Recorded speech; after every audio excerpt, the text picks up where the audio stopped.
Yo, what's up, guys? We got a special podcast for you tonight. I was talking to my buddy Dan. Oh God, hold on. Okay, we're good. I had some headset issues. Talking to my buddy Daniel West tonight. Sent me a chat and we were just bullshitting. We're like, we should get on and we should talk live. So Daniel is a live streamer. He goes by DORAK. He's got this cute little puppet. We'll talk about that here in a few minutes. Tonight, again, as usual, we are brought to you by TKL Knives. TKL has some awesome knives. He's a Marine Corps veteran, and his knives are pretty sweet. I got one, and I'm not gonna lie, I love that thing. It comes with an awesome holster for it, so you can actually clip it right to your belt. He makes some awesome knives. I really love it. So if you go to tklknives.com and you use the promo code Warrior at your checkout, you'll get 10% off, and that 10% will be donated to Warriors Next Adventure. So you get a knife, and we get a little bit of change here and there, so we can go play with wolves and choke each other out and race cars. Again, Southpaw Laser made some awesome hats for us. We got some multicam ones. I only have about 10 left. These things went quick. I got some brown with some it's like brown with like a light tan back, and then I got a black front with a white back. So if you want one, they're $30, $4.50 shipping. That covers the majority of the shipping costs and everything like that. So I don't have it on the website right now because I got to get a countdown, the ones that I've already sold and everything like that, and then I'll get it up tomorrow, I promise you. So I'm going to bring Daniel on. Me and him were stationed together at Seymour Johnson Air Force Base for a long time. And here we go. What's up, dude? What up, bro? How you doing? Same old shit, different toilet, bro. Hey, Chad Miller's listening. What up, Miller? What up, bro?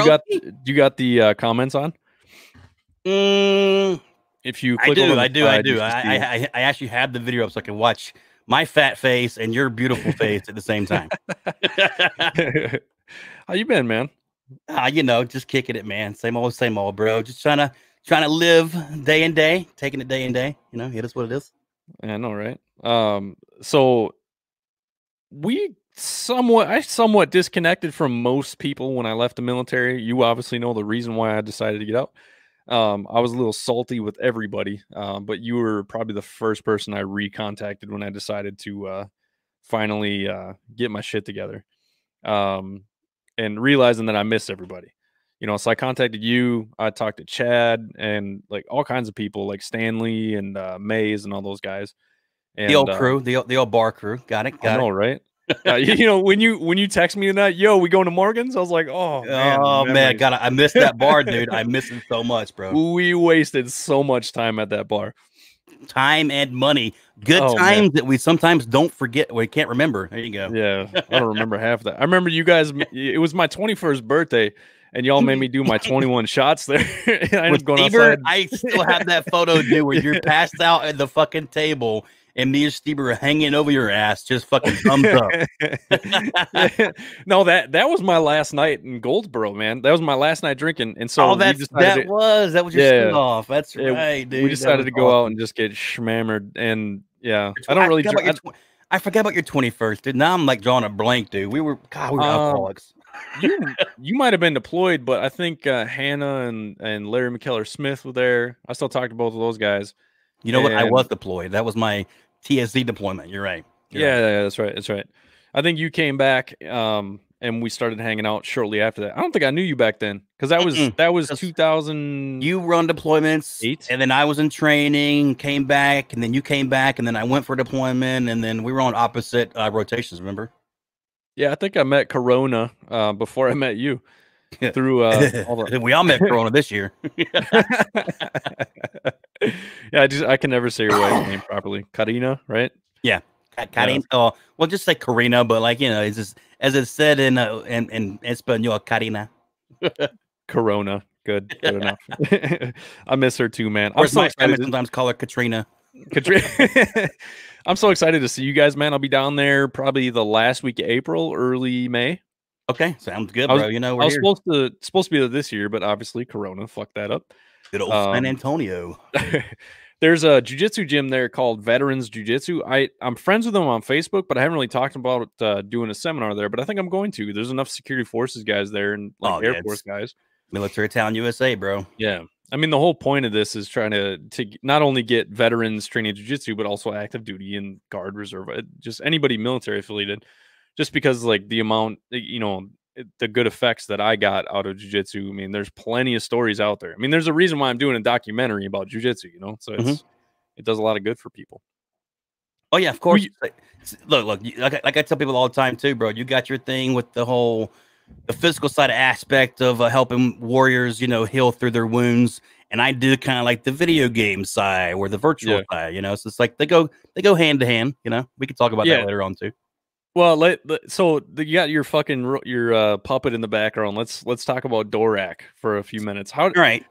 What the fuck made you fucking want to have a voiceover puppet? So long story short, right? I've always been a video gamer, right? Like, you know, when I wasn't at the bar with you guys drinking and shit, I was at home, you know, video gaming and what I called at the time a closet nerd, right? I was playing World of Warcraft and shit like that, you know. Matter of fact, remember Becker? He actually introduced me to fucking World of Warcraft.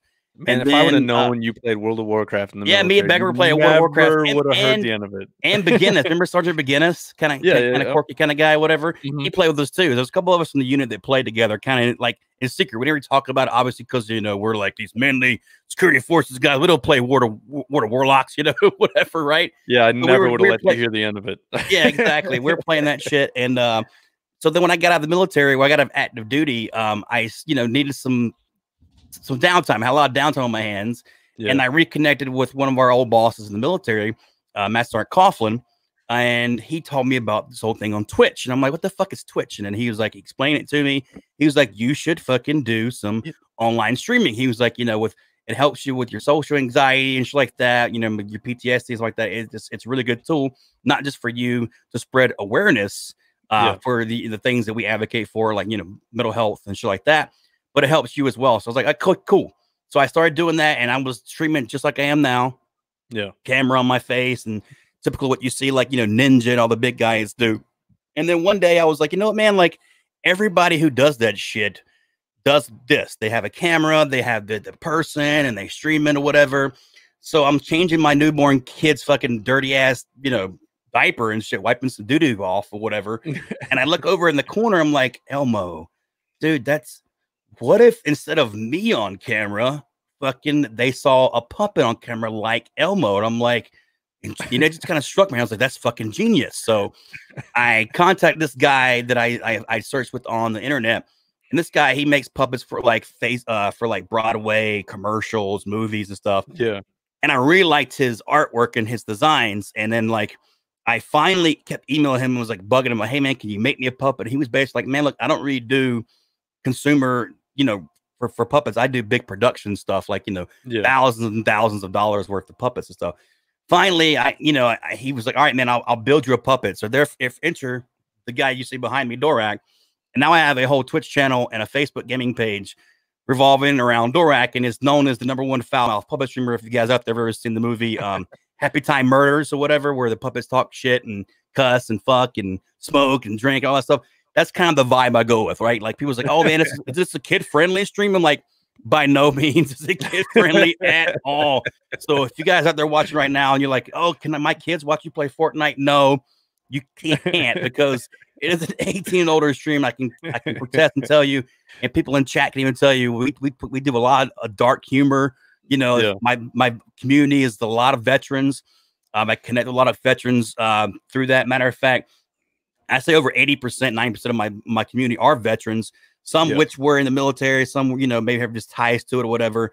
But the whole thing is about basically coming together and having that camaraderie with other veterans and playing video games like Call of Duty, which we know a lot of us, you know, veterans play Call of Duty.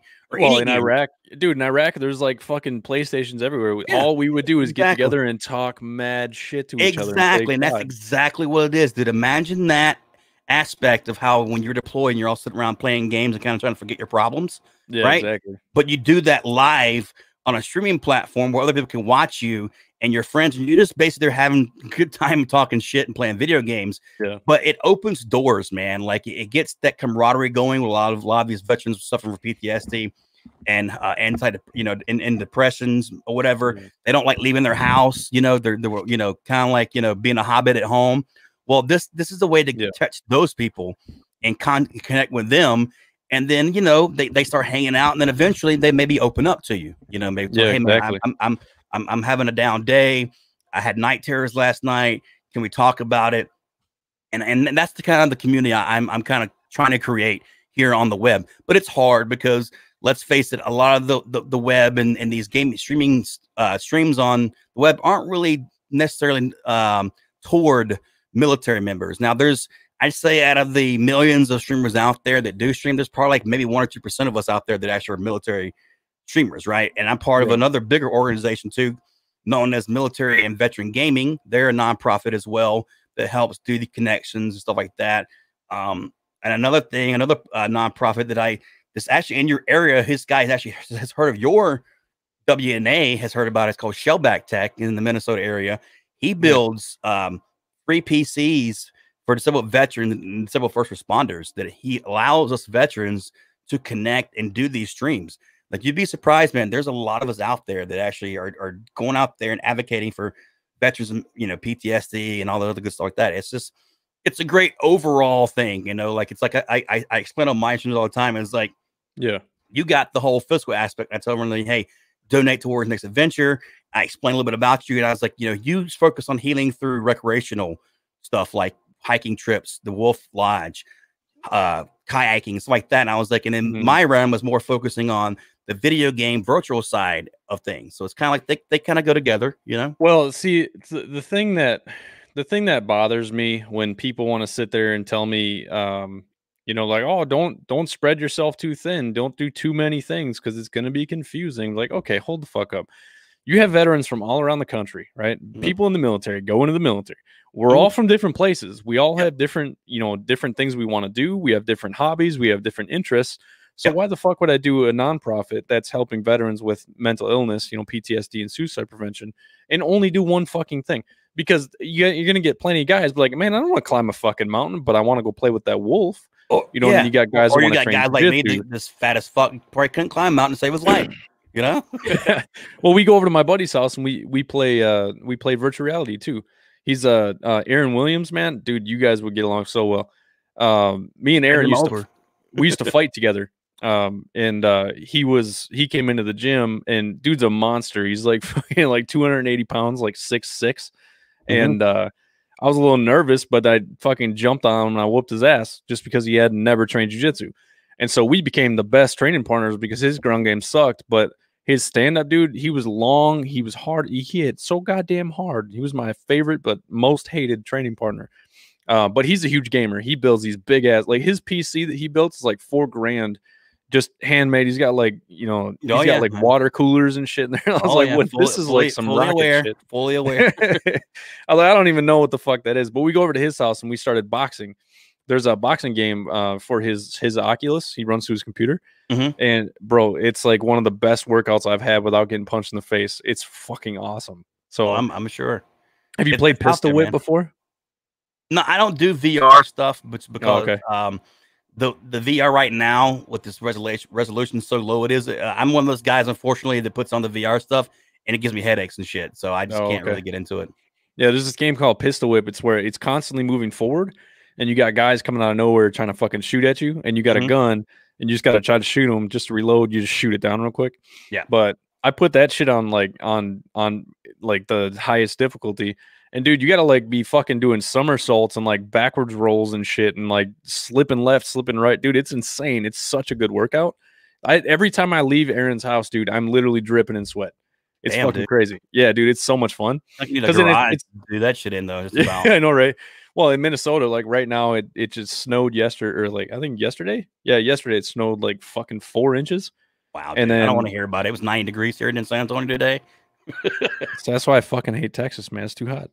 It is, man. Like, don't get me wrong. People's like, oh man, I love the weather down there. I'm like, I'm fat, so I like the cold. So like, please bring the cold. Yeah, fuck that, dude. It's way too hot down there. What the fuck?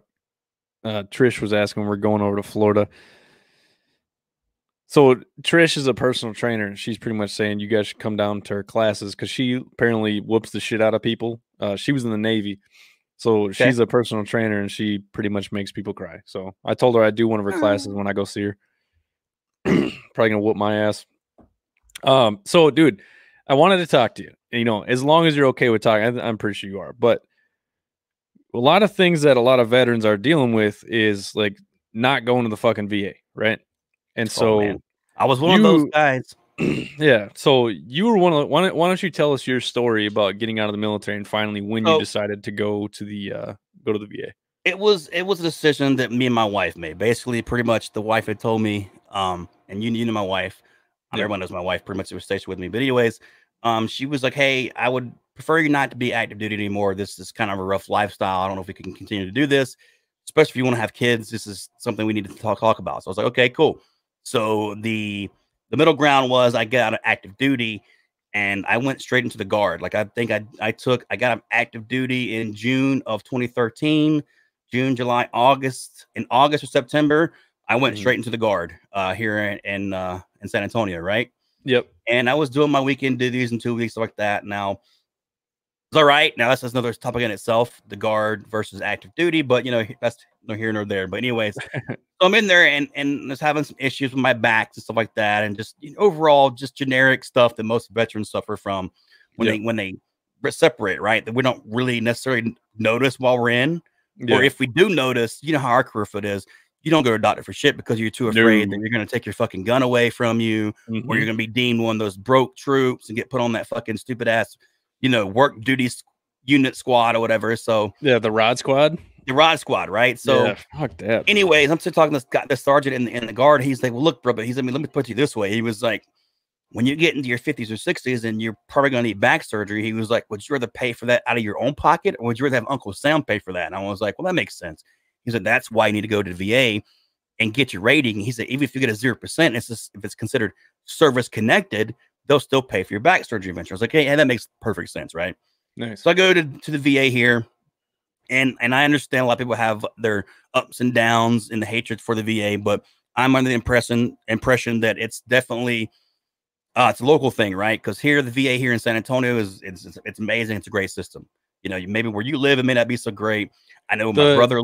The Minneapolis and St. Cloud VA hospital are supposed to be some of the best in the nation. So the process of getting your claim done though, fuck yeah, man, of course. I've been waiting since last March is when I started. Well, COVID probably hasn't helped at all with that shit either. No, not at all. I go in there and I get representation. I go to the DMV or DVAs or whatever they have it inside most veterans hospitals or whatever, and they're like, "Hey, can you print out your medical records and just bring them to me?" I was like, "We can't just get them online." And he was like, "No, just bring them to me, you know, hard copy." So I print them all out.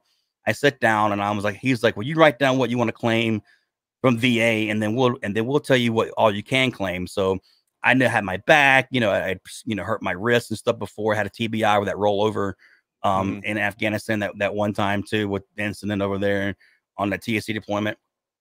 And I wrote those down. And he comes up, he's like, "Well, brother, you have at least 18 to 20 different things according to those, you know, that sheet we always fill out when we come back from deployments, that R99, or I remember what kind of form it was." He was like, "According to this form, you have all of these elements you can potentially claim." He was like, "Would you like to proceed?" And I was like, "Well, why not? You know, let's go ahead and go with that." So I go for all these appointments, whatever. They do pulmonary tests. They do fucking all these tests, you know, bend over backwards, you know, cut a flip, do a push up type, you know, checks or whatever. And about 6 months, do a flip. yeah, you know, joking, right? But 6 to 8 months later, they come back and like, "Oh, hey man, you're 80% disabled." I was like, "What? Like the fuck are you talking about? Like I have all my limbs, I have all my legs, like I'm not that fucking decrepit or whatever." Yeah. And they were like, "Well, okay, so you know, you accept it or not?" I'm like, "Okay, well, of course I'm gonna accept it, you know, I mean, whatever, right?" So I continued my my Guard stuff, and then started having issues, you know, with my stomach, and then my PTSD started kicking in a little bit more hardcore than I guess it would than I thought it was. Yeah. So went back to the VA, started doing more checks, and then, as a lot of you know who follow me on Facebook already, my personal account, or know me, stuff like, I was diagnosed with cancer, colon cancer. Now it's not per se stemmed from deployments, but I will say this: my last deployment to Afghanistan in the Bagram Kabul area, I contracted a very nasty GI bug, right? And where basically I was off missions for like the last month. I was over there in Afghanistan. Right, I didn't use the bathroom, could not shit for like 3 weeks straight. Even Did you have after like a getting really bad pain in your stomach too? like hardcore, Bro, I've never dude, felt that in my life. the same Like, fucking thing happened to me one day. I was sitting there, and next thing you know, like I keeled over, and I thought I was dying. dude, yes, we were literally on Bro, missions. fuck. I was a gunner, right? And I Yeah. peeled over so hardcore that I thought it was appendicitis. And the point where I peeled over on missions while driving down fucking in the middle of Afghanistan, they're over the radio calling gunner down. They thought I got sniped or something. Yeah. Like, it happened that hardcore and that fast. So they took me back to base and they gave me some like knockout stuff or whatever, because it was that the pain was that bad. I was in dire pain. And I woke up and they're like, "Oh, you're going to Germany because you have appendicitis." I'm like, "What?" And they're like, "Okay." So I go back to sleep. There's a commander and there's, Sergeant Brofman and sitting there telling me, "You're going to Germany, Godspeed" type shit. I'm like, "Okay." I wake back up. I'm like, "Am I in Germany?" They're like, "No, you're still in Bagram." I'm like, "Okay, cool. What happened?" They're like, "We don't know. It's not appendicitis. You have a crazy something wrong with you." So Dude, I didn't the shit. same fucking thing happened to me, dude. I was freaking out. I was like damn near in tears. I was curled up in the ball. I had to have somebody jump up on my gun, and I was telling Sergeant Matthew. Did you remember Sergeant Matthews? You remember him? Mhm. I was telling Sergeant Matthews, like, dude, I was like, I'm fucked up. I was like, I don't know what's going on. And he's like, I feel like my fucking stomach's gonna explode. Yeah. And Exactly, fucking I call him Ling Ling. Fuck, I don't know his actual last name. Fuck. Shit. You remember Jesus Flores? Yeah. And Brandon Linger. Yeah. Linger. Yeah. So they were both in the back, and I was curled up. So, I think it was I think Jesus was the one that went up into my turret. By the way, I full know his name is Jesus, but we call him Jesus. So fuck off. And dude, I laid there for probably about 45 minutes to an hour, and I'm just like, I don't know if I can make it. And then next thing you know, out of nowhere, it's like something popped, and I was fine. That's scary, dude. That fucking makes me nervous that you're going through the same shit. So yeah, so that happened, right? And then I came back from Afghanistan, and then that 6 months later, I got out of the military, right? And I went straight to the Guard. Little did I know that, I don't know for a fact, this is not confirmed, but all these issues come while I was in the Guard that led to me being diagnosed with cancer. Basically, I was pushed out. The Guard was like, "Hey man, like, with your disability rating and the fact you have cancer and all other shit, you're this is when the military came up and said, "Hey, if you're non-deployable, basically you're getting the kick, you're getting the boot." Remember, that was like the whole thing about it. Yeah. So of course, that was like 2012 time frame, right? Exactly. So they basically was like, "Hey, Sergeant West, like, you can no longer be in the military. You're non-deployable. We don't have a fucking a desk job for you. It's a small Guard unit." So I was like, "Okay, whatever. I'll my disability." And then they then turned around and gave me 100% disability, total and permanent. I went through the whole cancer thing over a year and a half, had surgery. Yeah, you look like shit for a while, dude. Yeah, gained like 85 pounds since I had my fucking cancer, due to the fact that, I didn't know this about cancer. I mean, my father went through it with his stuff, but different types, different scenarios. I couldn't, basically I was, hey, I couldn't even walk for like 8 weeks. I was cut from the top of my chest all the way down to the bottom of my pelvis to remove all the cancer in my colon and stuff like that. And 48 staples. So like I was bedridden for like 8-9 weeks recovery. And then after that, I went straight to chemo.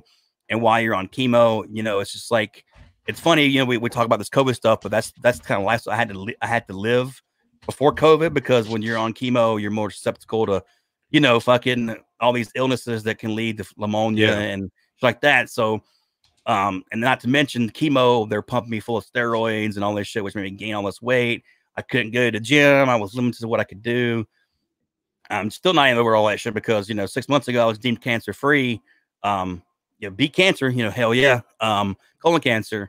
And then, but I still can't go to the gym and shit because I am now, due to my fucking, all the weight I've gained, I'm diabetic now. So, and I still, considered high risk. So I don't go out my house. I don't leave anywhere because I can't risk fucking catching corona, because if I do, it could be, pretty bad for me in my scenario.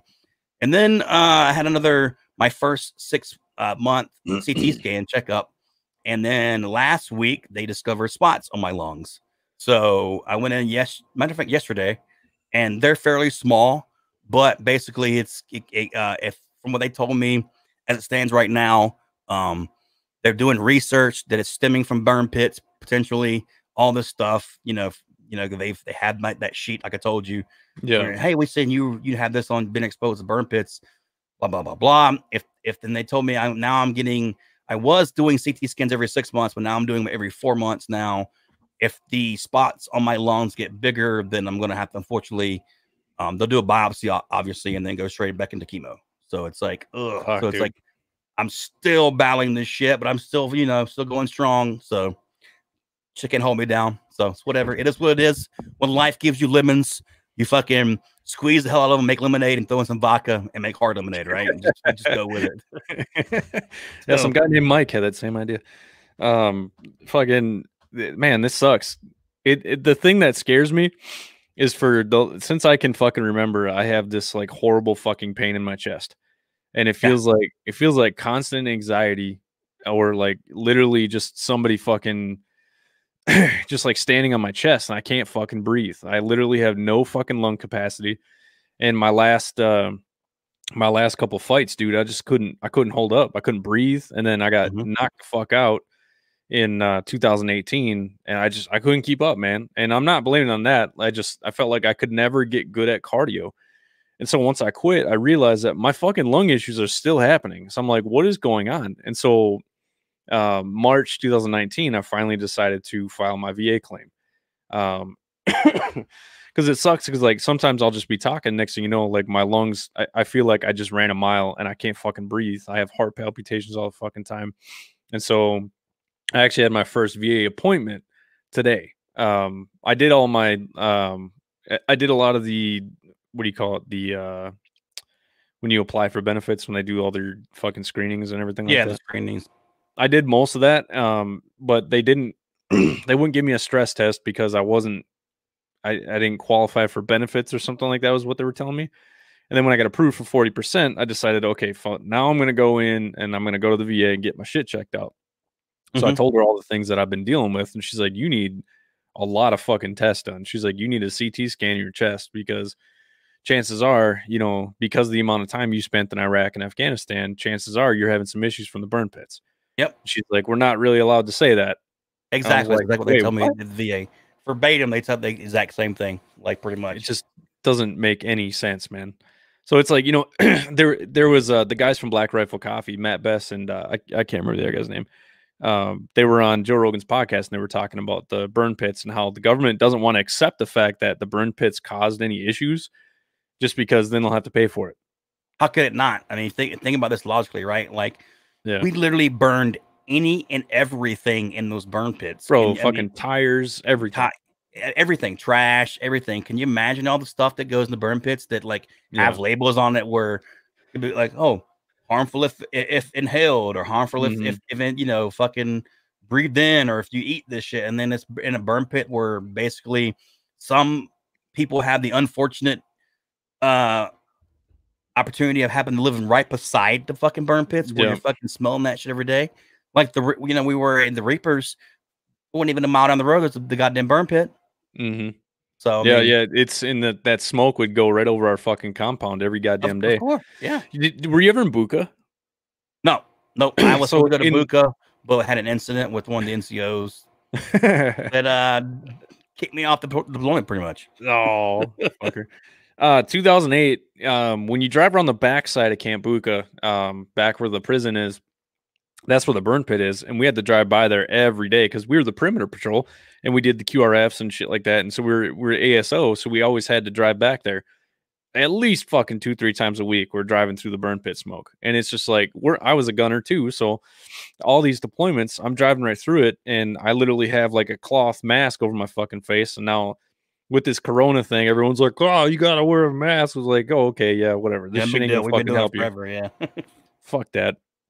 So I got, I tried wearing the mask for like the first like month, like here and there, and I can't fucking do it, man. It's like I can barely fucking breathe walking on the goddamn street. I put that fucking thing on, I'm like, nah, fuck this. Yeah. So I called my doctor at the VA. I'm like, hey, can you fucking write me a permission slip? I need to tell Big Daddy government that I'm not wearing a fucking mask. Hey, Brandon Linger's on. What's up, Ling Ling? What up, Linga? Hey, Brandon, go back and listen, man. I talked about that night where I fucking keeled over and we were sitting out on the Overwatch over by the market, and I had to. It was either you or Jesus had to go up in the turret because I couldn't fucking stand up and shit. My bowels are all jacked up. Man, that sucked. But anyway, so in every deployment that we were on, we were driving through these fucking burn pits, but the government doesn't want to say anything that would tie any veteran, having any issue. Because it's the same thing with like Agent Orange. Exactly. I was going to say the exact same thing. This is our version of Agent Orange. Like I had a rest in peace. I had a great uncle that died from Agent Orange. He was a Vietnam veteran and actually legit died from that shit. Yeah. But yeah, it's when I'm seeing, I'm up on the post too on Reddit and stuff like that. I'm a big nerd now. All I do is all day long is sit at home anyways due to COVID and my situations and stuff.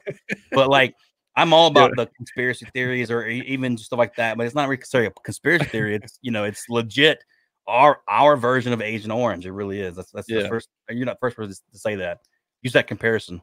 Yeah. Well, I mean, if you think about it, they denied Agent Orange for years and years and years because they didn't want to pay for it. And now when all these motherfuckers start dying from it, like, oh, okay.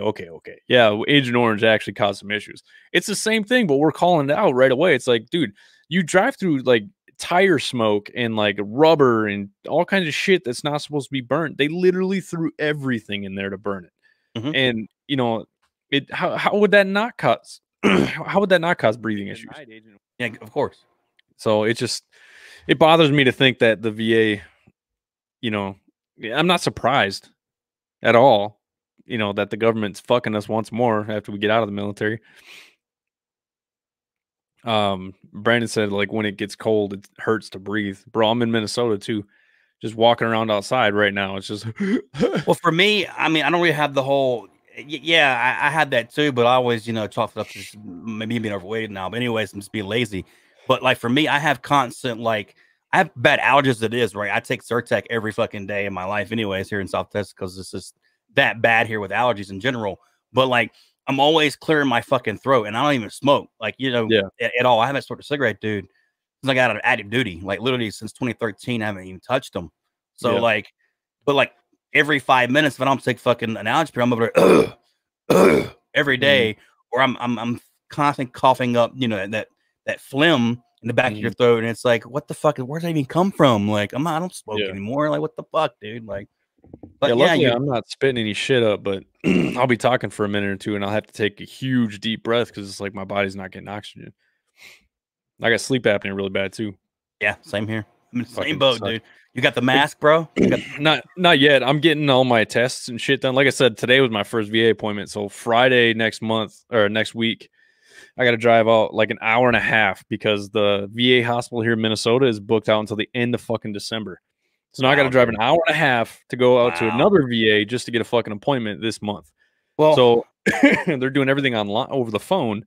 Yeah. But because of all the shit that I got going on, they're like, yeah, you need a lot of fucking tests. I'm lucky enough to live actually in San Antonio, so like it's the VA hospital is like a 15-minute drive for me. So yeah, I heard the VA hospital is really good down in San Antonio. Yeah, it's the facilities here are nice, but then of course they all have their issues. Same old shit that we always talk about, fucking timing and laziness and typical VA stuff. Do you know who's Eagle Up 99? Eagle Up 99 is one of my buddies in communities in the DORAK community. I met him through streaming. He's also a veteran streamer here on Twitch and on Facebook Gaming as well. Eagle Up 99, you can check him out too. Matter of fact, he actually knows Linger and was stationed with us at Seymour Johnson. Or he was at Seymour Johnson. He was a contractor. Oh, okay. The contractor squadron. The gate guards or what? No. Like the actual military contracts. Oh, like the Red Bull guys? No. He was in the military, active duty. Yeah, they're Red Bull. The guy, they wore the fucking red hats and shit.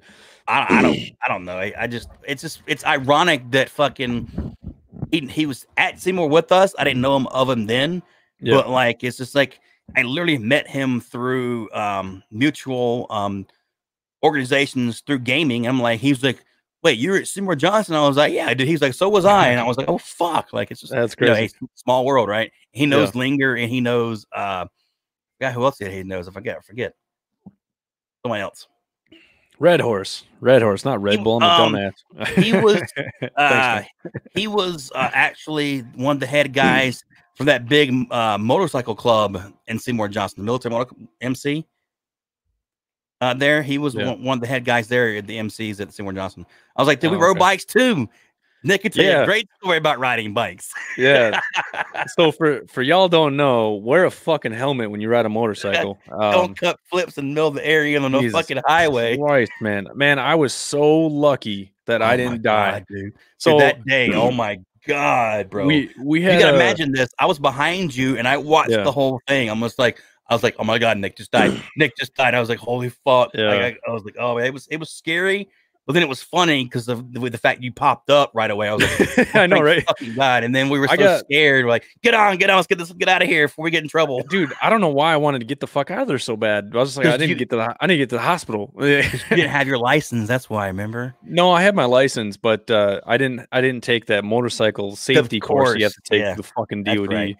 Through the fucking unit, yeah. So what happened was, for the folks that don't know, there was about 12 of us out riding. It was me, you, Stieber, Eldridge. I think Hampton was with us that day too. Yep. Who else was with us? Man, who's that really tall? There's a bunch of people. Who's that really tall kid that gave me a ride to his house and then drove me to my fucking was it Parada? No, it wasn't Parada. No, it wasn't Parada. Man, I felt bad. Oh, God damn it. I know you're talking about. He trained jujitsu too. Yeah. Well, I can't remember his name. Bro, I'm friends with him too. I'm sorry, dude. I don't even know. I brain damage. Same problem. Yeah, so we're driving, and me and Stieber were up front, and we had a green light, and so we started going, and next thing you know, I fucking started driving. Then next thing you know, like my steering got fucked up, and then my front brakes locked up, and it sent me flying like fucking 30 feet in the air. So I started doing cartwheels and shit up in the air, and I came down, and bam, I hit my face. I got knocked the fuck out, right? So from what Stieber was telling me, I did cartwheels for like fucking 50 feet and then slid for like 150 feet. You did. But I remember waking up as I was sliding, but I was sliding feet first on my back. So my jacket slid up over my shoulders and my back got all cut up. And I had road rash on my whole back. And next thing you know, like all I remember is hopping up and running back to my bike for some fucking reason, thinking I could get on and ride away. I didn't know why I was trying to fucking take off. I think I was just so freaked out, right? I obviously was in shock. So I grabbed my bike and I picked this bitch up and I set it down, and I'm just sitting here looking at it like, fuck. Dude, we never found the front wheel. I have no idea where that fucking thing went. Me and Price and Suarez went back to pick up your bike. Yeah. And when we got there in Price's truck, we saw the cops were there and the Highway State Patrol were like, oh, yeah, fuck that shit. Yeah, we got out, and then they were like, you know whose bike this was, and of course we didn't want to get you in trouble. We're like, we played dumb. We're like, nah, man, we just know he was a military member, so we're just gonna do him help him out here, do him a solid. And then I don't know how they found you in the hospital. I don't know, dude. I was like, dude, that fucking prick. Okay, so I work for 911 dispatch for the Minnesota State Patrol. I respect troopers, I respect cops and everything like that. But this fucking asshole came to the fucking ER and gave me a ticket for failure to maintain lane and fleeing the scene of an accident. I was like, bitch, I'm sitting here wrapped up in the fucking hospital bed. Fucking asshole. Like, okay, dude. Next time I crash, I'll stay in my fucking lane. I was like, what the fuck is wrong with you? I was like, you're really going to give me a ticket for that? I was like, bro, look at my fucking kneecaps. My knees were like the size of fucking pumpkins, dude. Those things were huge. And I had road rash all up my back. The worst part was, we were getting ready to leave, and of course, Cassie, fucking bitch, just wanted to see me in pain. Again, me and my kid's mom get along just fine now. However, she's like, "Hey, what about all the rocks in his back?" And I was like, "Shut the fuck up!" It's like, "Oh yeah, we need to scrub that out." And I'm like, "No." So they had me laying on my stomach, and they grabbed a sponge and just started fucking rubbing the road rash. They started picking rocks out with tweezers because it was like in my fucking like the bottom layer of my skin. Oh yeah. And there was one piece that was cut sideways, and it didn't look that bad, but they opened it and my fucking spine was showing. So like that's how deep that fucking cut went. And dude, blood was fucking everywhere, dude. That sucked, man. And then the next day they pulled me into the first sergeant's office because I was supposed to go to Afghanistan. Yep, and I remember. I was like, yeah, I'm fucking deploying still. And they're like, no, you're not. And I was like, I'm fine, sir. They're like, jump up and down on one leg. And so I jumped up and down on my good leg because I broke my left foot. And so like dude on the other one. So I jumped up down like, I was like, I'm fine, sir. And I walked out of there. I was like, oh, fuck. I was so high though. I was on all of the Oxy and all of the Percocets. And I ended up deploying like fucking 3 weeks later. The thing that pissed me off the most about that is I got pulled into the commander's office the next day, right? They pulled me in there and cussed me the fuck out. Said, you fucking dumbass motherfucker, piece of shit, blah, blah, blah, blah. And he's like, you have anything to say for yourself? I was like, not one person in this room asked me if I was okay. Yeah. No. That's what's wrong with the fucking military. Everyone was mad because they had to get up that morning and fucking go for a goddamn fucking recall and shit. I know, right? Then fucking dickhead of whoever it was like, giving his speech like, this airman almost got decapitated by a semi. And we're like, dude, there was no semi to be found. Yeah, dude. He's like, this guy was speeding and almost hit a guardrail. I was like, there was no guardrail. Was all fellow bikers. It was nobody. I know. So he was just lying out of his fucking ass. And I'm just like, okay, he's just using me for an example. Okay, I get it. And so I was fucking pissed. But luckily, I still got to deploy. But man, you didn't wish wear a damn helmet, because the only reason why I'm alive is because I was wearing a motorcycle helmet. Yep. When I hit and I was doing a cartwheel, right? But I hit head first and my face shield got ripped off and my helmet cracked in like 10 spots. So imagine if that was my fucking skull, dude. I would not be talking to you right now. Ironically enough, Nick races race cars now. Yeah, no, I'm a race car driver. No. He's hard-headed. He's a fucking learn. Hey, there's 4 wheels, not 2. So, dude, I have severe fucking PTSD from that crash, right? Because a lot of people don't understand, the number one leading cause for PTSD is motorcycle car accidents. Yeah, vehicle accidents. So I went to a virtual reality thing back in 2018, right? So it's an indoor virtual reality, and I sat down on a motorcycle thinking that I would do a fucking motorcycle virtual reality, right? So I sit down, put these virtual goggles on, and I sit on that bike, and I start moving it. And next thing you know, I just get hot as fuck, and my heart starts racing like crazy, and I can't breathe. And I hit the thing, and I hit the throttle, and just when it pops up on a wheelie, and I crash in the fucking wall. I ripped my fucking thing off. I puked fucking everywhere in this fucking virtual reality place. I puked all over the floor, all over the game. It got all over this girl's shoes. She's just like, what the hell? And I'm like, I'm sorry. I don't know what just happened. I'd never had a panic attack before. It was the first time. So I still can't even sit on a fucking motorcycle, dude. I look at him and I start sweating. I don't blame you, dude. When I moved here to San Antonio, I sold mine immediately. San Antonio was deemed a while back one of the worst cities ever to ride a motorcycle in. Oh yeah, because it's a bunch of fucking rookie goddamn Air Force guys that are like 18 thinking they're cool. In general, no one here in San Antonio knows what a fucking safe distance traveling is here in San Antonio. Linger said about a month after diming you out and cussing you out and shit, he had sex with an airman, got fucking relieved from command. Busted. Wait, what was that? Got him. Yeah, but yeah, dude, it's I don't know, it's crazy. And then like all the time that we spent fucking drinking, and a lot of us drank and drive one too many fucking times. Oh man, yeah, don't even get me started on that shit, dude. I put this way, my going away party, yeah, that was wild. We'll leave it at that. We'll leave it at that. Yeah. Don't drink and drive, drink and ride, all right? Call people. Call people, goddammit. Just call somebody. I ended up I quit drinking back in January, actually. So this is the longest I've ever gone without drinking. I socially drink, dude. Like I laugh till when there's like people's like, why don't you drink anymore, dude? When you're in the military and you come visit, you would fucking drink us all under the table easily. And mind you, I'm visiting Hispanics. My wife is Hispanic. I could outdrink them. I'm like, dude, like I had my fair share of alcohol in my 6 years active duty time that probably will last me a lifetime plus some. Like, yeah, I'm done with I don't know how half of us didn't fucking die of alcohol poisoning, man. We were so fucking stupid. Yeah.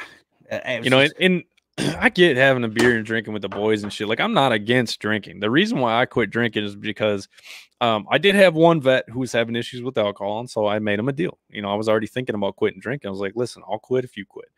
And my Mara, hopefully you get to meet her someday. She's an addiction counselor, and so we were talking about shit like that. And I asked her, I was like, "What do you think about me drinking?" She's like, "I I'd prefer you not. She's like, but if you have a few beers and everything, it's whatever, as long as you're not like sloppy. And so like after that, I was just like, all right, I'm gonna quit. And I was like, the fact that she didn't tell me, hey, I want you to quit drinking, that meant a lot to me, you know, because I don't want to be I'm stubborn. I don't like to be told what to do. Yeah, we're hard headed as fuck. You tell me you don't want me to do something, I'm probably gonna do it anyway, just for spite. Well, I had a bunch of people tell me I couldn't start a nonprofit, and now I'm fucking nationwide, bitches. Yeah, suck it. Suck it. And the funny thing is, too, I get people all the time be like, hey, man, you shouldn't swear on your podcast, or, you know, hey, you shouldn't post memes on your shit. I was like, okay, this is Warrior's Next Adventure, okay? This isn't just me, okay? If you, Daniel West, get offended by memes, right? But you like to see inspirational quotes. So I post inspirational quotes. But then I share a meme. You're like, I'm offended. But what if, you know, this guy over here doesn't like inspirational quotes and he bonds through memes? Okay, well, I'm going to fit everybody. So not everything that I post, not everything that I do is going to be for you, right? But I guarantee if you stick around, something is going to pop up that you're going to appreciate, you know? It's like same thing with streaming too, dude. They tell me all the time, hey man, if you really want to make it big on streaming, you know, you got the puppet, you should play Fortnite and fucking be all kid friendly and stuff. I'm like, yeah, fuck that. Like, yeah. Well, you get to a certain point. You get to a certain point, man, you know, like with having cancer and going through everything you went through, man, like if you think about it, like there's a good chance you could have died from that, right?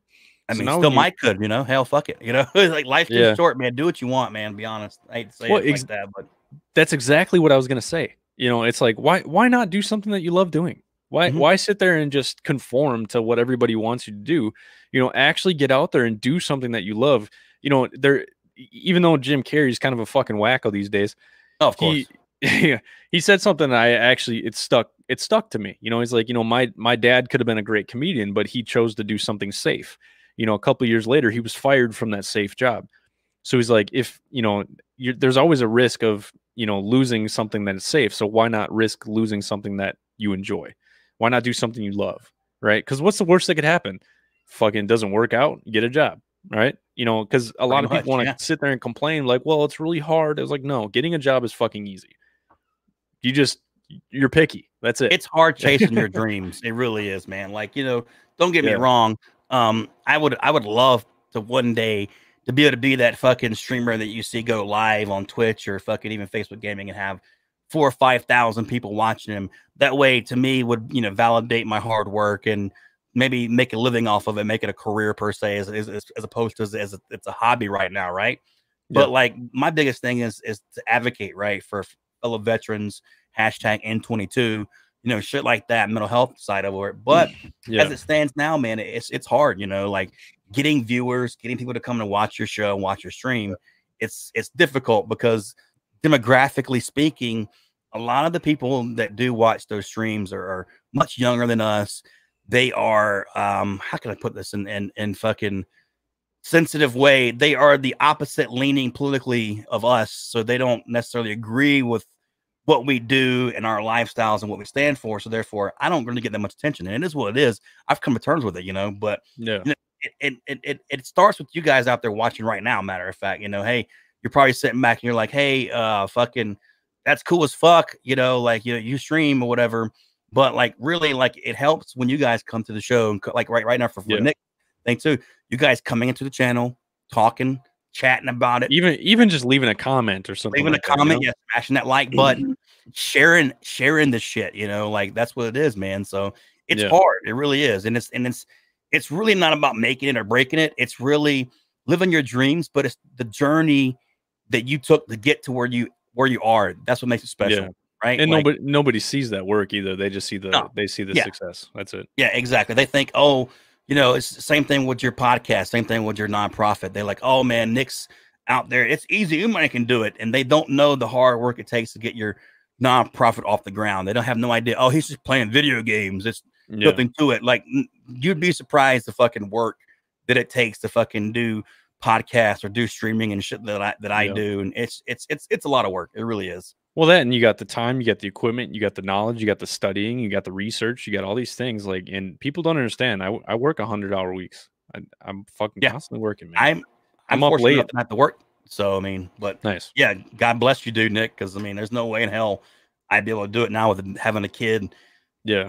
And shit like that, and fucking and working and trying to do this stuff all at the same time. And I put in 40 hours a week streaming, probably, you Yeah. know, easy. Yeah. Nighttime I streams. work probably 48 hours or so at 911 dispatch. So I mean, on top of helping veterans, I'm, you know, trying to help my community as well, you know. You got And so kids it's too? like, yeah, I get my kids 50% of the time too. So, you know, Understand with it's that one. yeah, so it's like I'm running a nonprofit, but I'm also working full time and I'm trying to raise 2 daughters. On top of that, I have this amazing girl that I gotta, you know, make time for as well because, you know, she's probably the first chick that's actually, you know, I think is she's way smarter than me.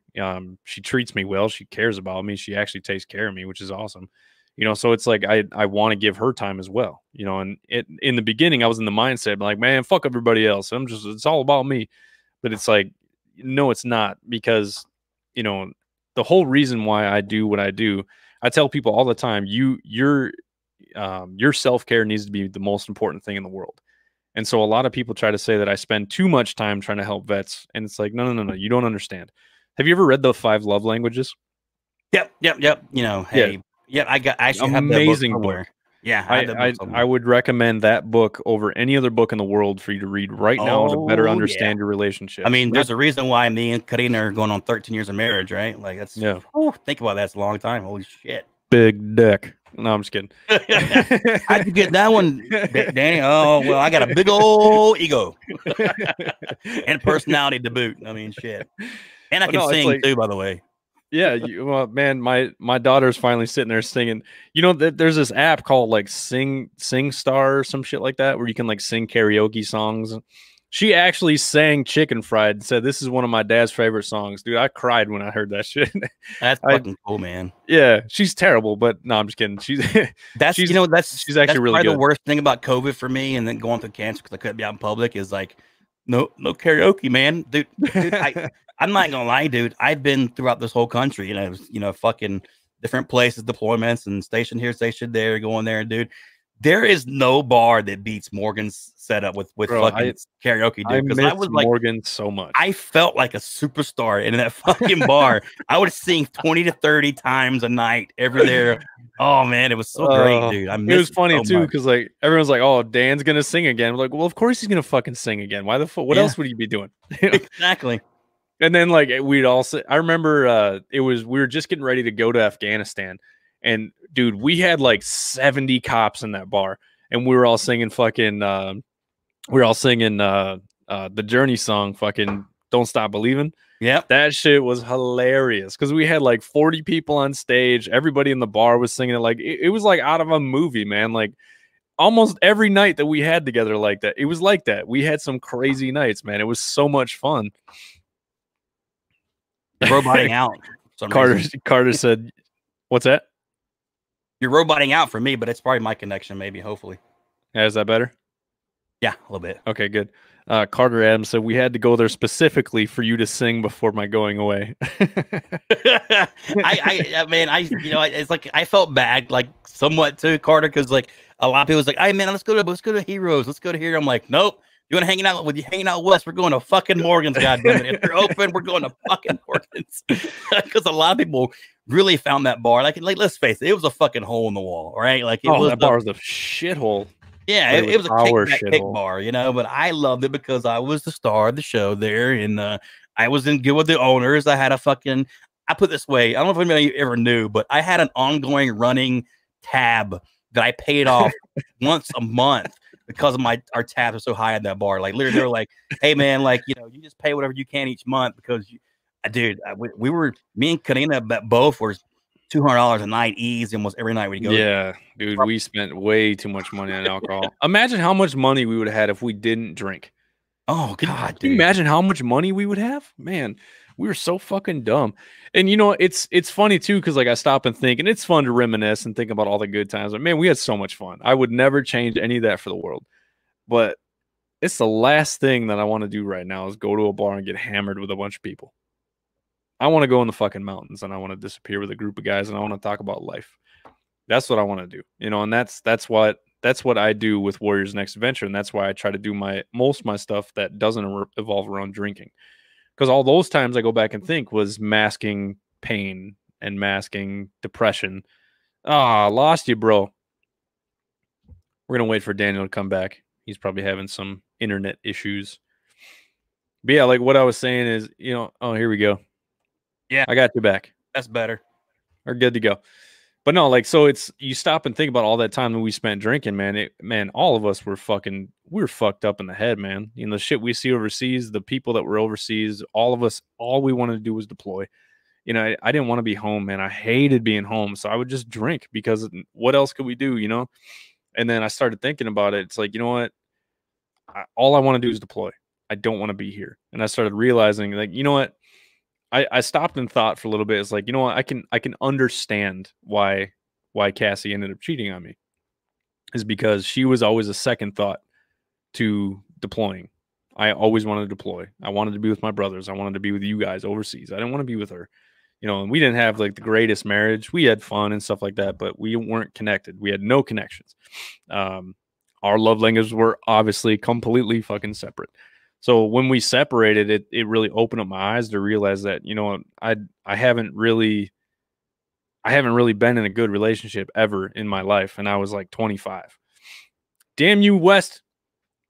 So it's like, I go back and think about, if we, continue drinking like we used to in the military, all we're doing is we're just replicating that stuff. And I feel like there's no growth. What'd you do? Can you hear me? Technical difficulties with Daniel. It's maybe your internet, brother Braham. Are you hardwired or are you running off Wi-Fi? It must be you, man, because everything's running perfect for us. Yeah, hang on. Let me refresh the page one more time. Can you hear me? Yep, I can hear you just fine. Okay, I can hear you and see you, but you're roboting really bad. Well, when I talk, is everything okay? God damn it! Sorry, guys. These things happen. The one downfall to doing podcasts across the country is you're not always going to have the greatest connections. Bring him back on.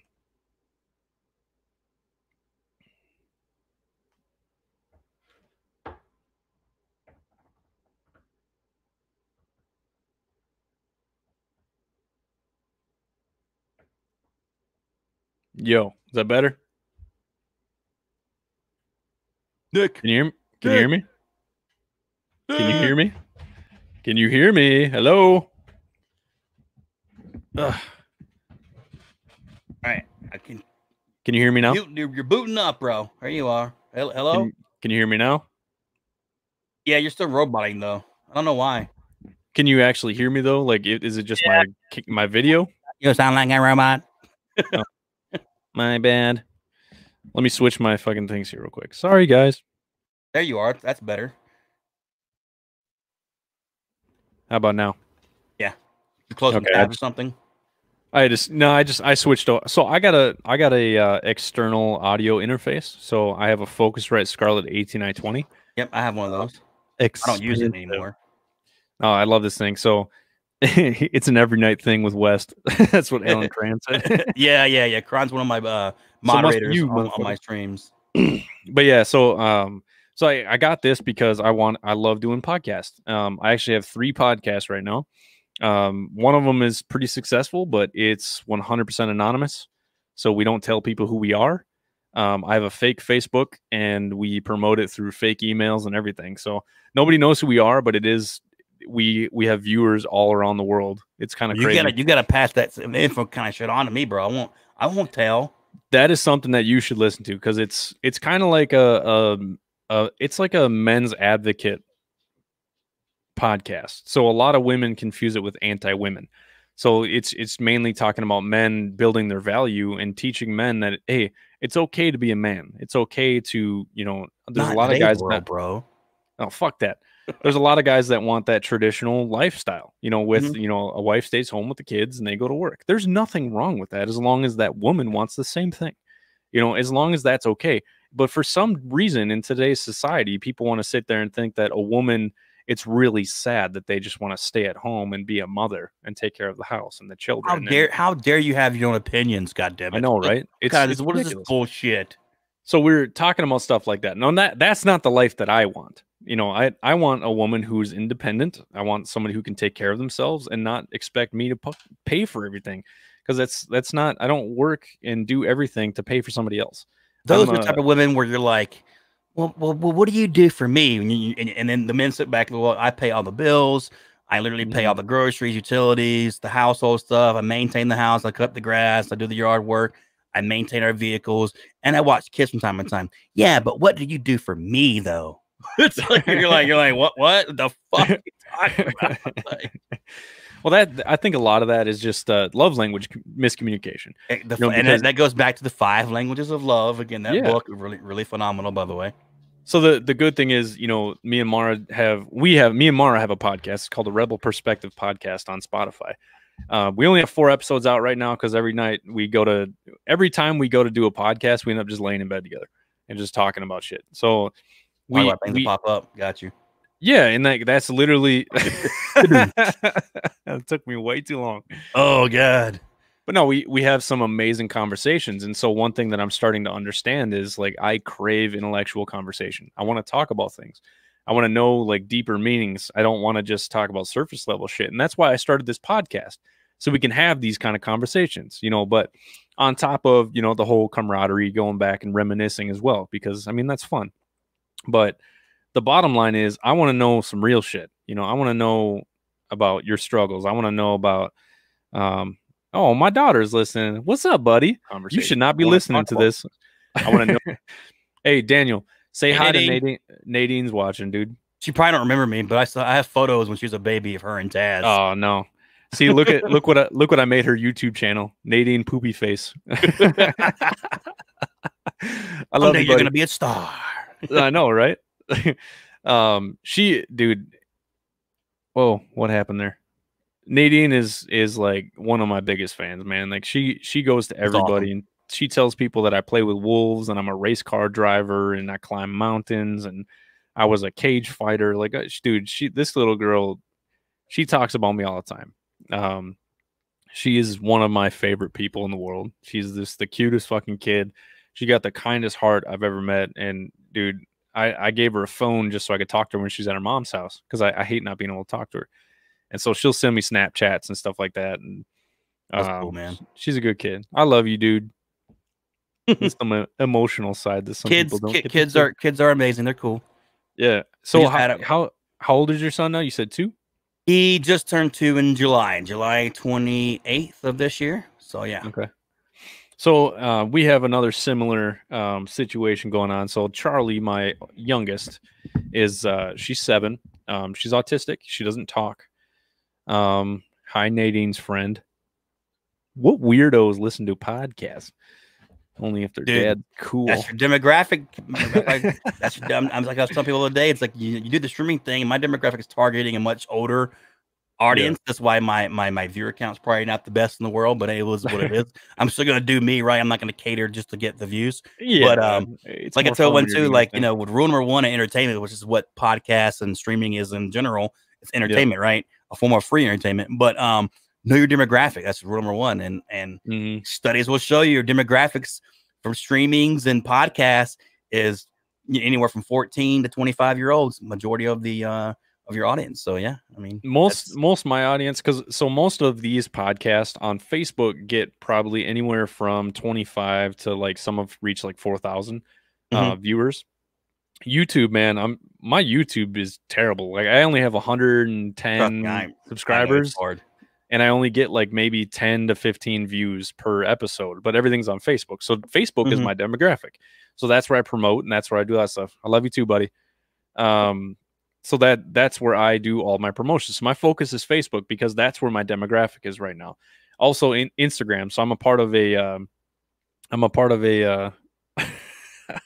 Pancho Libre said Daniel's a good dude. I didn't realize he had such a chunky face. well, you used not be that way, all right? You used not be that way. Oh, that means you're gonna introduce me to some good Mexican food when I get down to San Antonio, huh? Oh, dude. Well, we'll see if my mother-in-law's in town, dude. Like, I can take you to restaurants, but my mother-in-law, dude. I mean, like, there's nothing like her food. I mean, she outbeats most restaurants Bro, here. I seen those tamales. You gotta fucking have her teach me how to make tamales. Oh man, tomato, dude, you name it, she has it, dude. It's fucking phenomenal, and that probably adds the reason why you see a chunky face too. Yeah, true. Yeah, the Mexican food gets you, man. All those carbs Tortillas. and everything. But yeah, so we both have children who are autistic. Yep. Charlie's 7. She still doesn't talk. But you're doing the right thing by getting him started early, because when they start doing the speech therapy at a young age, they catch on and they learn easier.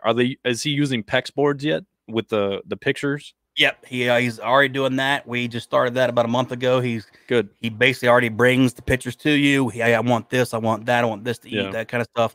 We're gonna be getting him an iPad here pretty soon to get to those programs that are more, instead of having to haul around a notebook with all the pictures and Velcro stuff to it, which we're doing now. But we're gonna get him an iPad here pretty soon to start some of the programs here as well. So yeah, man. I mean, he's smart, dude. He's 2 years old. He can do his alphabet. Like you give him like the letter blocks, the 26 letters, and he'll sit there and he'll go letter to letter, A, B, C, all the way through without any help whatsoever. He knows A. He already knows what B comes next. He's good with numbers. I guess what they're telling me so far as of right now, because he's such a young age, that he's on the spectrum. They're obviously not sure if he's going to be able to speak or not. Would it considered verbal or nonverbal? But he would be considered a high functioning. So because he's already he's ahead on some of his stuff for even his age if they weren't on the spectrum. Like he can do puzzles quicker than most kids his age who aren't even on the spectrum. So. Yeah, Charlie's pretty low functioning. She's she's a bright kid. She can figure shit out. Like this, she has some inner genius, because there's sometimes this little shit can figure out locks like nobody else.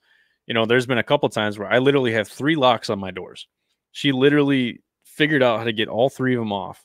And there was one night I woke up and I heard the lock jiggling, and she was at the front door trying to open up the front door. I'm like, wow. Dude.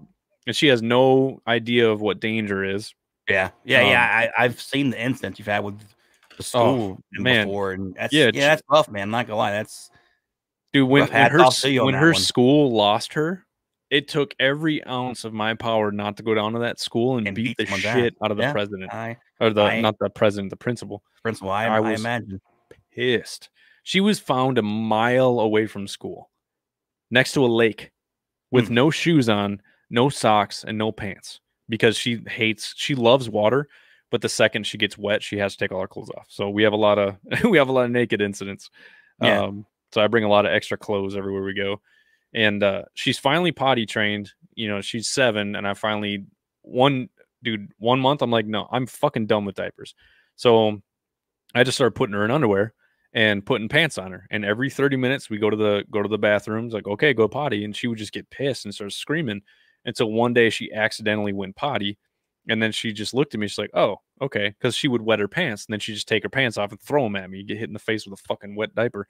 And once she finally realized that being wet is uncomfortable, and if you just go to the bathroom, it's easier. But she still doesn't tell us. I have to tell her, "Hey, it's time to go to the bathroom," and she'll go in and go. So it's a struggle, man. I'm not gonna lie. It's really fucking stressful, and there's a lot of days where I'm sitting there just like, man, I don't know if I'm a good dad. Anybody who's close to me would tell you that I am a good dad. I love my kids, but she was working full time at doing her veterinarian thing and shit, whatever. She went to school, back at school, became a vet, and fucking she basically had to quit her job because like I was taking care of him for the first year he was a baby, and then when we realized that he was autistic and he started being able to do stuff, man. It's like with my conditions and shit like that, I just don't have the patience for it, man. Like I don't. And then it's hard, with autistic children. So she decided that, hey, we did the math and did our bills and stuff. It's like, hey, we're not, balling per se, but we make ends meet, on my single income, but we kind of have to. It's either she works or we have to pay someone to, take care of my kid, per se, or help me with it. And we're like, why don't we just do it ourselves? She just doesn't work now. So. Did you sign up for the oh god, what's it called? I think it's like the CSC program where you can actually get paid as a PCA. We just got due to COVID here and stuff like that. We just got into the social services here in San Antonio, the autistic network system or whatever as they call it. They just contacted us last week, so we are just now getting into the system to where they're going to let us know what we qualify for as far as Medicaid or Medicare or Social Security, SSI, or all these autistic programs and stuff. He's already enrolled in speech therapy. Yeah, check into the all this stuff. Check into the caddy waiver too. So that's something new. I actually found out a couple weeks ago. My buddy Jesse, one of the new vets with WNA, he's been teaching me a lot of shit because his girlfriend's son has some issues as well.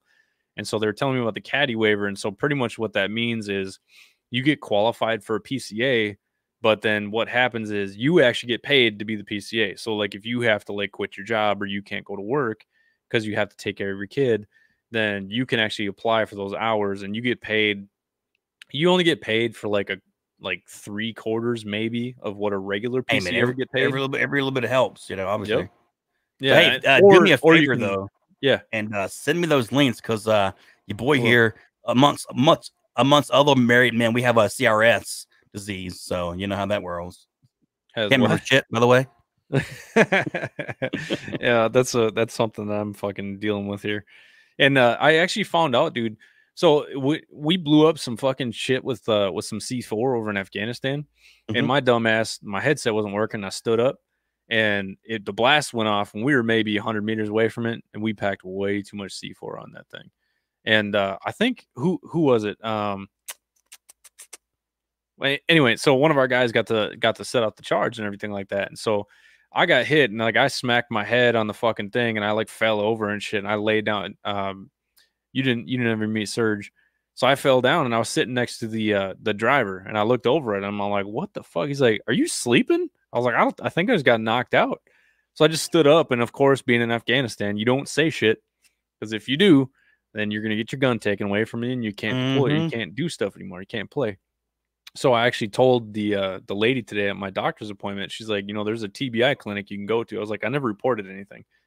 And they're like, yeah, but you can still go through there and they can do like a TBI vision check because my vision's been shit for years. And after Afghanistan is when it started to go out. So I didn't realize a lot of this stuff. And so I'm actually still learning. But now, because what I do is I do things first and then I figure out the best way to do it. And then I help other people do it. I mean, that's just what I do. And so now I've had probably 40 people reach out to me, but hey, man, because I said I'm going to start helping veterans get their VA claims started. I can't do it for you. I'm not going to try to do that. I'm not even going to say that. In the right direction. Yes, I know exactly where you need to go now. That's exactly what we do on my shit too. I just do it like you said in streaming. But a lot of people don't reach out because, you know, hey, they don't necessarily know it's there. But that's what I'm there for. Yeah, try to be. And I want people to reach out to me too. Like if you're thinking about doing your VA claim, if you're not sure, if you feel like you don't deserve it, quit being a fucking idiot and go get your VA claim. Exactly. Do it. People have yelled at me for years. Don't be years. Stubborn. People yelled at me, and I finally did it. And now I actually have like an issue with my heart. You're like me. You're like, man, I didn't lose any limbs. I'm not fucking, you know, fucking all of that shit. I wasn't. If we weren't shot, fucking all that stuff. We don't. Just like why, you know, like, you know, there's other veterans out there that's been blown the fuck up, missing limbs and shit. And that's what I felt. I felt that for a long time. Do you know what Derek Wida is? He's that vet that hangs out with Matt Best all the time. He's missing a leg. He's got a big old beard, fucking long. No, the only person I know with missing the leg was Siegel. So no, we didn't know him. He's like one of the famous vets. He hangs out with Matt Best and those guys. So I met him briefly back in 2000. I think it was 2015 or something like that. Okay.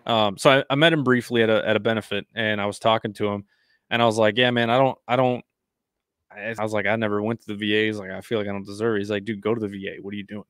I was like, "I just don't feel like I deserve it." He's like, "Bro, did you deploy?" I was like, "Yeah, 4 times." He's like, "Go to the fucking VA." So I was like, "All right, if this dude who's missing a leg is telling me to go to the fucking VA, I should probably just do it." I hate to put it this way too, but like we all know it's true. There's people out there. And not saying just to pertain to veterans, but there's people out there on other forms of benefits, social benefits that don't deserve it, right? And they get those benefits, and it's like the way my dad puts it was like, son, he was like, those people out there playing the system who don't deserve the fucking benefit. If they're getting their shit, he was like, I'd be goddamn if my 2 sons who's deployed and been injured, deployed, don't deserve it. He was like, you fucking go get what you need to do to help you and your family. And I'm like, you're right. Yeah. Yeah, and it's hard too because you got to swallow some pride, and so you got to admit that I'm fucked up, and that's the hardest thing to do, especially mentally. When it comes to mental health, is reaching out and saying like I have nightmares every goddamn night. I fucking have panic attacks. I get stressed out randomly. I get random fits of rage. It's not normal to have that shit going on with you. So I mean, if you're one of those guys that's like, oh, there's nothing wrong with me, I'm fine. Go see somebody. Go talk to somebody. If you want to reach out, you can always reach out to me. And it's completely anonymous. If you just text me, say, hey, man, I need to talk to you. That's about it. He's like, what's that? He said, yeah, we do, but fucked up like football bats. Football bats. Oh, man. Yeah, dude, this conversation brought back a lot of old memories, man. I just talked to Gary. Remember Gary Griswold? Yeah. Oh, Griswold. I thought about Chicory. Chick's back at Seymour, by the way, and he's getting ready to retire, by the way. Oh, really? Yeah. I didn't really talk to him too much. I think I hung out with him once or twice, but he was on the opposite rotation of you. He was my first supervisor. Okay. Gary Griswold is up in Minot right now. He listens to a lot of these, so say hi to Gary.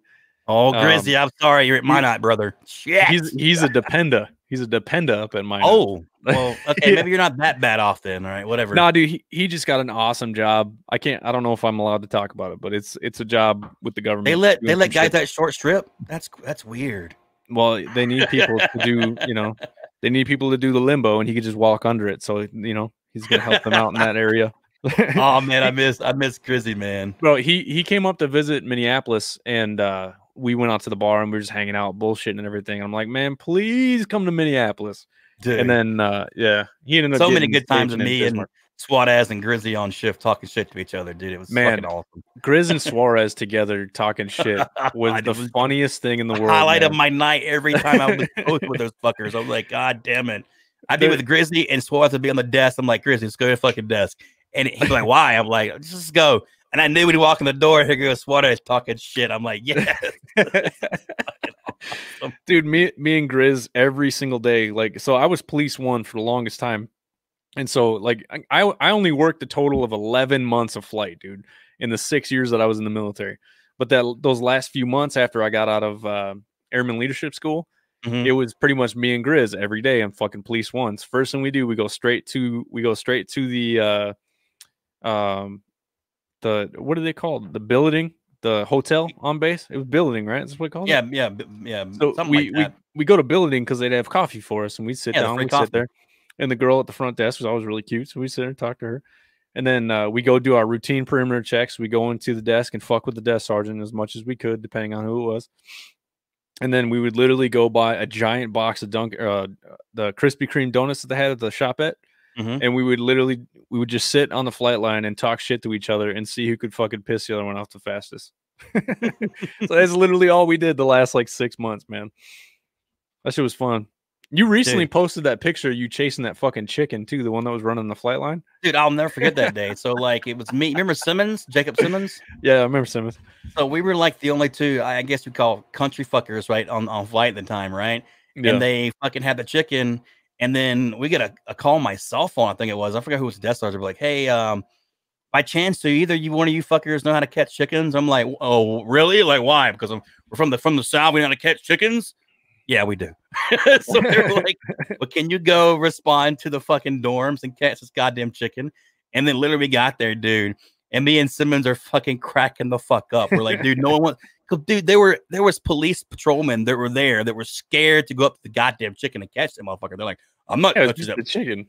I'm like, the goddamn chicken. So we just sitting there posting up photos of me in my handcuffs, and we posted on Facebook, the threat is real at Seymour Johnson Air Force Base, all this shit like that. So I ended up rounding the chicken up, grabbing it by its leg and just waiting for the fucking animal control to get there. It was just funny, I was like, really? They literally pulled us off the flight line, dude. We were both posted on Alpha 2 that day to go gear up and arm up on patrol to catch a fucking chicken. I'm like, motherfucker, dude, like, God bless America. Do you remember Daniel Judd? Of course, yeah, you do. Yeah, you remember Judd. Yeah. Who don't remember Judd? Judd is one of my board of directors. He's back at Seymour Johnson. He's back in Goldsboro. His wife, dude, his wife works on the base, and he works for Verizon right now. I think he's got another job coming up, but he lives in Goldsboro, like right in our own stopping grounds. Man, I think he lives over off of like I think what's that city with the drag strip? Was that Kinston? Kinston or the Gardner one? No, I think we went to Kinston. That was the one that was on the way to the ocean, right? Yeah. Okay. Yeah. Okay.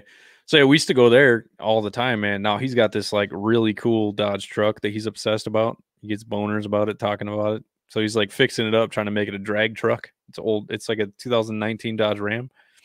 So like we were always car guys. That's literally all we talked about. But me, you, and Daniel Judd, we had a little fun one night with McKellar Smith and a few other folks. The midnight swimming session, you mean? Yeah, there was like 6 of us got pulled in the office. Dude. Like, why do you guys have a court date? Oh my god! So hear me out, chat. So we have a guys' night, right? Guys' night, typical guys' night, and it ended up, some entertainers, and some kind of pool, and then may or may not have been clothes on, and may have been swimming in a late night pool that was whatever. So we get in about 4:30, 5 o'clock in the morning, and then my wife's calling, Nick's wife's calling at the time, and we all all the men get together, and we all make a pact. All right, this does not go anywhere between us married men. This is all stays there. This is all gonna just nobody say shit. Like we'll deal with this tomorrow. We're too early. I hands down, honest to God, was playing with a puppy. There was a little German Shepherd puppy running around. I was playing with him. He really was. I didn't even have time to wake up. Okay, and I'm already getting a phone call because Nick had to be into work way earlier than I did. And I had to be there at 5. I had a text from Nick. Sorry, man. I broke down. I told Cassie everything. I'm like, God fucking damn it. I'm like, fucking Nick. Like, yeah, no. I was like, dude, we got caught. We got in trouble. I was drunk too, so of course it was a little easier. She was fucking hitting me and shit. Fucking abusive. That was a fun night. Getting her to actually accept the fact that I didn't do anything wrong and I literally was playing with a puppy was the hardest thing in the world. She still don't believe me. It's like, what? I get it. I get why she doesn't. I mean, I get it. Look who we're hanging out with at the time. Yeah, I mean, like, we'll save that for the after show, after hours portion. We really can't get into that right now, right? Oh man, dude, we went to court so much when we were in the military and got waived every time. We were lucky. Dumbest shit. We were lucky, bro. Goldsboro PD knew me by name. It was all for dumb shit too. I remember one time I got pissed off at Heroes, and I drank way too much, and I was mad, being stupid. And I walked downstairs and I kicked the door, but I kicked the door off the hinges, and the bouncer was like chasing me, so I ran and I just dove into some bushes, and I was literally sitting there hiding. And then next thing you know, I look over and I see Cassie's car roll up. She's like, "Hey, Nick!" And I look over. I was like, "They're after me." They're like, "No, they already know who you are, motherfucker. Just get in the car." Let's go. I had to pay for the door. It was infamous, dude. Like I went back to Seymour a year and a half, almost 2 years after I got active duty. And I was visiting, friends and family. And then Simmons was still there. He was like, "Motherfucker, you better come visit." And I was like, "Okay, I'll split a night or two up there with you." And I go up there, and apparently we were infamous, or at least, there were people who knew me at Seymour.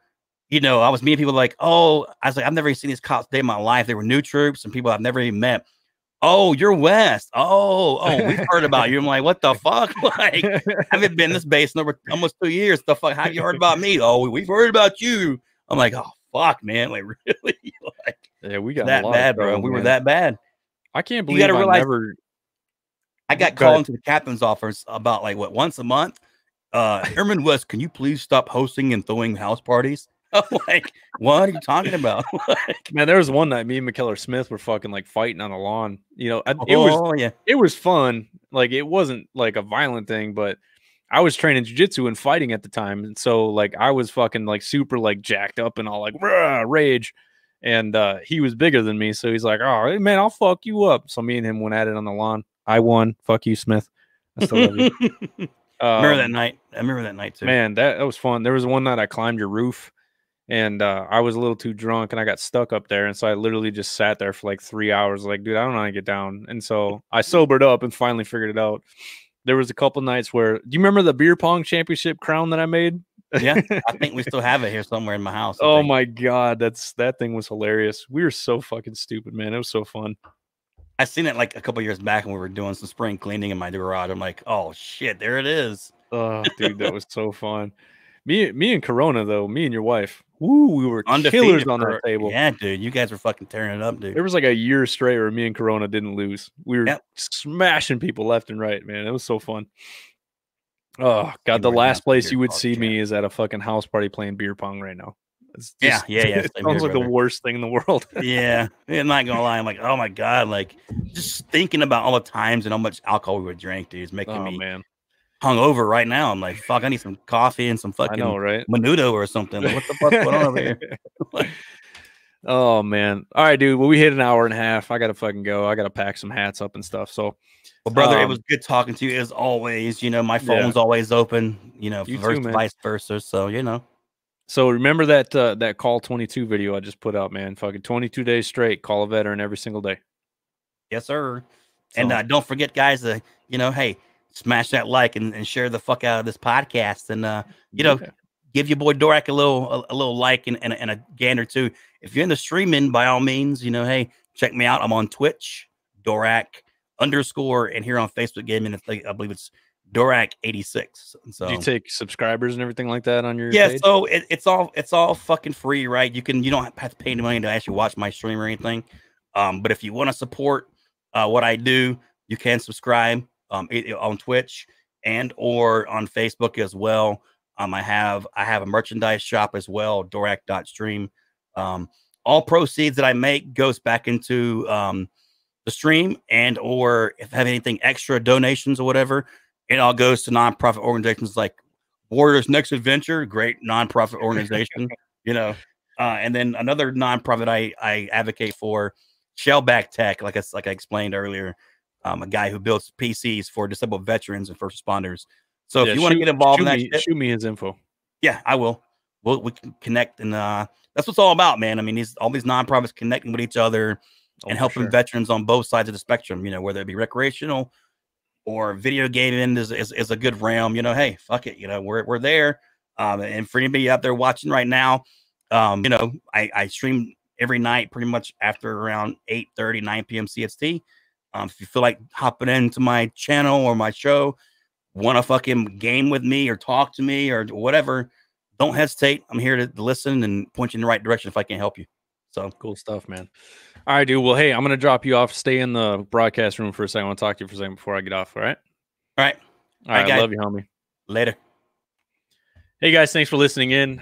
Me and Dan, woo, we had some fun. I miss that guy. So again, like I said, we'll be going down to San Antonio on the WNA PTSD versus Jiu-Jitsu documentary. We'll be down there late April, early May. I don't have the date set yet. Again, today is brought to you by TKL Knives. You go to tkl.com and check out some of their knives. Use promo code WARRIOR.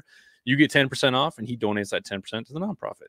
A couple days ago, I set out a challenge on October 20th, the hashtag Call22. I want each and every one of you, when you get off this podcast, or you get time, call a battle buddy, call a veteran, you know, and the way it's going to work is you call a veteran today, you and that veteran call another veteran tomorrow.